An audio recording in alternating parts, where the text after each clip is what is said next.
Faut-il avoir peur des loups et comment peut-on protéger les troupeaux, même si ce n'est pas chose facile, aussi bien en Suisse, en France ou ailleurs dans le monde? Ici Jean-Claude Célie, guérisseur médium à Mézières-Vaux.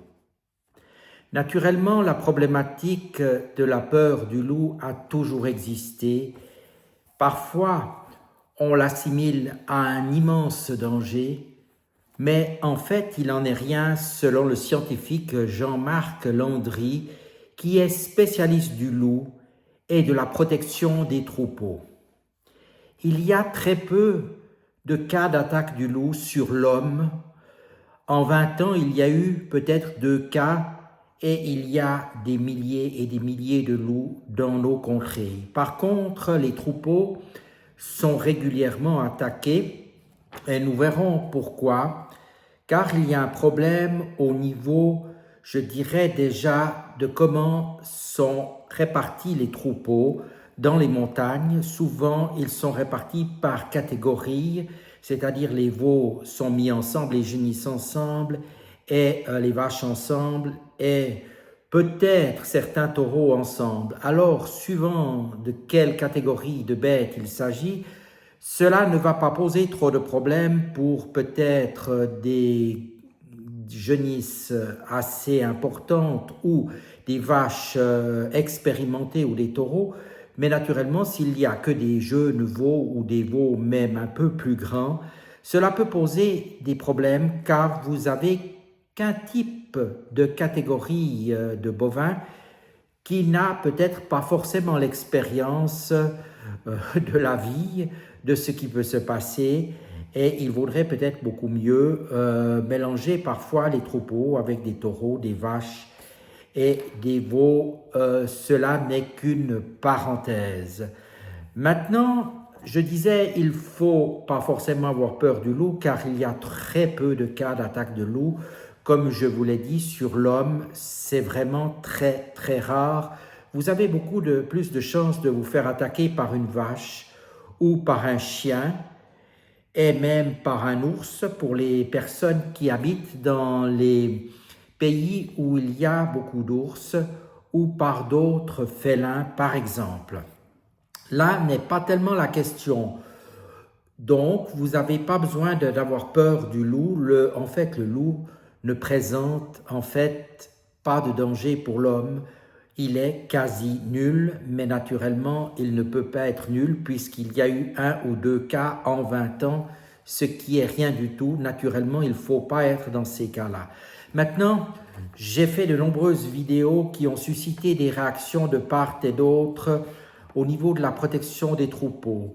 Les troupeaux de bovins ne sont pas forcément protégés par des bergers, puisque c'est différent par rapport aux ovins. Les agriculteurs ne reçoivent pas des subventions pour payer des bergers et souvent, ils ne mettent pas forcément les moyens pour acheter des patous. Donc, vous savez, ces chiens de troupeau qui sont efficaces, mais naturellement qui coûtent aussi, puisqu'il faut les nourrir et ce sont des grands chiens qui mangent naturellement pas de l'herbe, mais plutôt de la viande et cela coûte cher et vous savez que les agriculteurs, lorsque cela coûte cher, ne veulent pas forcément mettre de l'argent. Mais naturellement, quand ils perdent une bête, eh bien là, les chaudes larmes arrivent, ce que je peux comprendre.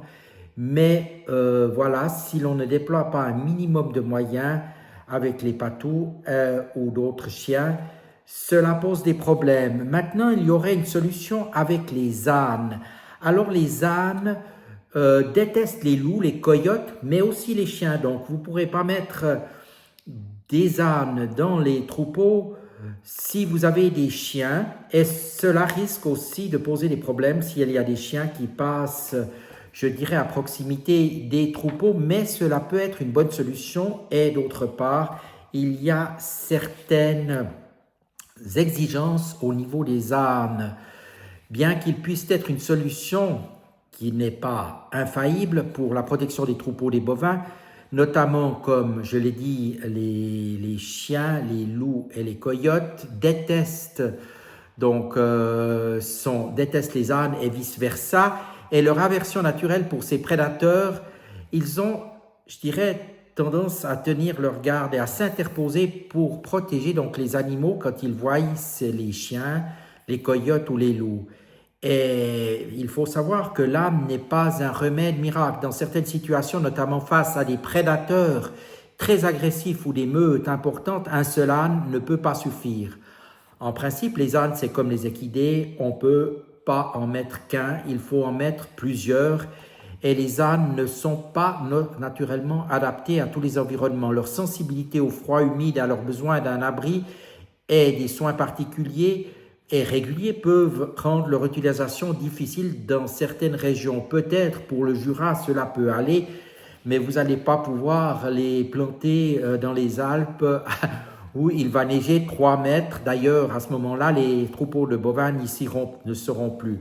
L'âne doit bien être intégré au troupeau et pour être efficace, l'âne doit être introduit dans le troupeau dès son plus jeune âge et s'y sentir en sécurité et être intégré. Dans certains cantons comme le Jura, l'utilisation d'ânes seuls pour la protection des troupeaux est interdite en raison de la législation sur la protection des animaux. Je crois bien que c'est aussi le cas dans le canton de Vaud, puisque c'est la règle pour les équidés, il en faut au minimum 2. En conclusion, l'âne peut être un complément intéressant aux moyens de protection traditionnels, chien de protection, clôture électrique. Naturellement, cela pose aussi un problème pour les agriculteurs car cela coûte très cher et il faut vraiment faire des clôtures électriques à plusieurs niveaux, mais il ne doit pas être considéré comme une solution universelle. Il est important d'évaluer attentivement les besoins spécifiques de chaque troupeau et de chaque environnement avant de décider d'utiliser un âne pour la protection. Donc, en définitive, il y a des mesures qui existent, qui peuvent être mises en place par les agriculteurs. Elles coûtent un certain prix et naturellement, ce n'est pas toujours la panacée. Simplement, ce qu'il faut savoir, c'est que pour l'homme, le loup ne représente un danger quasi nul et ce n'est pas le danger pour l'homme qui pose problème, c'est pour les troupeaux qui doivent être protégés et les loups qui doivent être tenus à distance. Malheureusement, il n'y a pas autrement de budget pour protéger les troupeaux de bovins. Naturellement, pour les gens qui pensent qu'il faudrait abattre tous les loups, je ne pense pas forcément que ce soit la solution. Parce que le loup garantit quand même un équilibre, je dirais, dans l'écosystème, au niveau de la nature. Bien sûr qu'il y a les chasseurs, mais les chasseurs, à l'heure actuelle, ce n'est plus forcément seulement le moyen naturel. Il y a des tirs de régulation qui sont opérés naturellement, mais le loup apporte aussi une régulation, je dirais, naturelle à quelque part. Le loup a toujours existé comme l'ours et certains autres prédateurs et je pense qu'il faut en maintenir un certain nombre et peut-être le réguler de temps à autre et l'éloigner des troupeaux. Et les troupeaux doivent aussi être protégés, je dirais, d'une manière intelligente. Alors maintenant, le problème est aussi politique. Pourquoi ne veut-on pas dépenser davantage d'argent pour protéger les troupeaux dans les Alpes ou le Jura? Cela pose un problème et effectivement, des moyens financiers plus conséquents devraient être mis en place. Quoi qu'il en soit, comme dit Jean-Marc Landry, qui est spécialiste du loup et de la protection des troupeaux, il faut pouvoir trouver une cohabitation entre l'homme, le loup et les troupeaux. Et parfois, il y aura des pertes au niveau des troupeaux, naturellement, ce qui exaspère les agriculteurs, ce que je peux comprendre, et aussi des pertes au niveau des loups. Voilà, quoi qu'il en soit, essayons de trouver les meilleures solutions. La nature n'est pas parfaite, mais nous vivons encore dans un monde où parfois la nature prend le dessus et ce n'est pas forcément toujours l'homme qui décide tout. Je vous remercie de votre attention et vous dis à tout bientôt.